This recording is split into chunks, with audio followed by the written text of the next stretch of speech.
7h, 10h. La matinale avec Kim sur Peur FM. Ladies and gentlemen, elle est de retour, Sarah Linda pour les 5 minutes d'infos approximatives, oui. On se distingue de la bande FM, mesdames et messieurs. Belle anglaise, belle françaouia, belle arabia, belle qabailia. Bonjour Sarah Linda. Bonjour Kim, bonjour à tous. J'adore tes intros, je t'assure, je vais finir par croire vraiment que je suis une boxeuse internationale.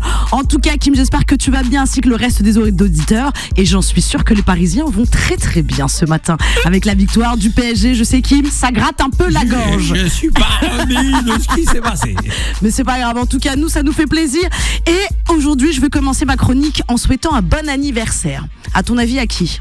Je ne sais pas. À la TVA. La taxe sur la valeur ajoutée fête ses 70 ans et elle se porte très bien pour son âge. Il y a même de grandes chances qu'elle devienne centenaire, contrairement à ceux qui la payent. Et on continue avec une actu plus drôle et moins coûteuse. À Sydney, en Australie, un cheval échappé de son écurie descend les marches du métro, arrive sur le quai et cohabite tranquillement avec les passagers. Alors pas du tout effrayé par les usagers, ni à l'arrivée du métro, jusqu'à que ses propriétaires viennent le chercher. C'est au Barbès. Exactement.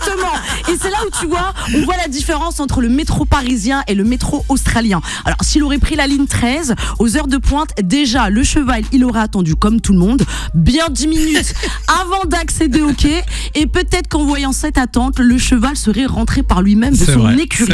Et même j'ai une petite théorie, Kim, s'il serait arrivé à monter dans le métro au terminus de la ligne 13, il y a de fortes chances que le cheval soit terminé en steak haché.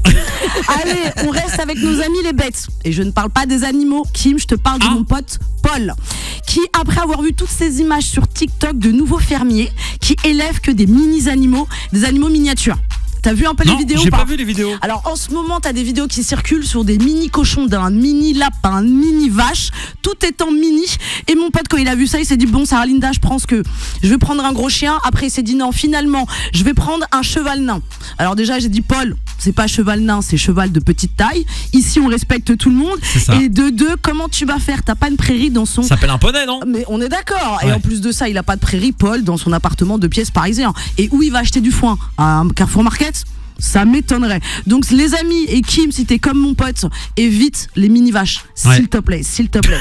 On va éviter tout ça. En tout cas avec les mini-vaches, moi ce qui me fait peur, c'est qu'on se retrouve avec des mini-steaks hachés. Ah oui, voilà, ça va pas nourrir son homme. Non, bah pas du tout. Sinon, toujours plus loufoque, Kim, 3 personnes sont jugées pour le vol de WC.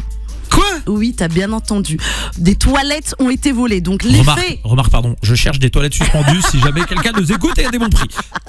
Mais là, c'est des toilettes qui ont été volées en 2019 lors d'une exposition dans un château en Angleterre. Alors 3 individus C'est fou ça.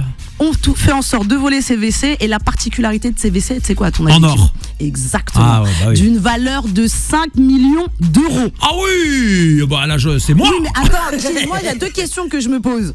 Comment les mecs sont sortis, ni vus ni connus de ce château, C'est ça. avec des WC en or? Petite complicité 18 peut-être à carats. l'intérieur. Peut-être complicité, on est d'accord. Et quelle personne normalement constituée vole des WC en or? Et puis surtout, quelle personne normale met des toilettes de 5 millions d'euros dans sa maison ? Surtout si t'habites dans un C'est HLM ou dans un studio.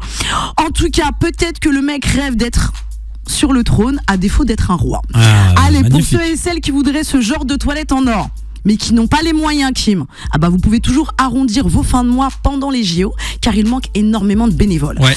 Et certains fonctionnaires pourraient se retrouver à faire la sécurité dans les stades. Oui, il manque de personnel, hein, Sarah Exactement. Linda. Et du coup, je prends Toi, on va l'exemple. postuler. Ah, peut-être, hein, On nous aurait mais perdu. vu mon gabarit, je ne sais pas si je veux faire peur Si, à tu beaucoup de gens. Palpation des filles.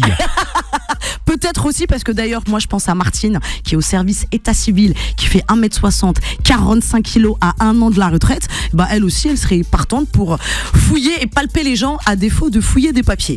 En tout cas, Martine a l'avantage d'être moins chère qu'un agent de sécurité. Ah bon ? Bah oui. Ah, je Elle sais pas sera moins chère. Bah, je Vu sais que pas, c'est je connais une pas les tarifs fonctionnaire. horaires. En plus de ça, fonctionnaire demande une autorisation auprès de l'État pour pouvoir combler ce manque Dérogation, il y aura d'effectifs. dérogation. Exactement. En tout cas, moi, je conseille à Martine et à d'autres de s'échauffer et de bien préparer votre paire de Nike pour être prêt au combat.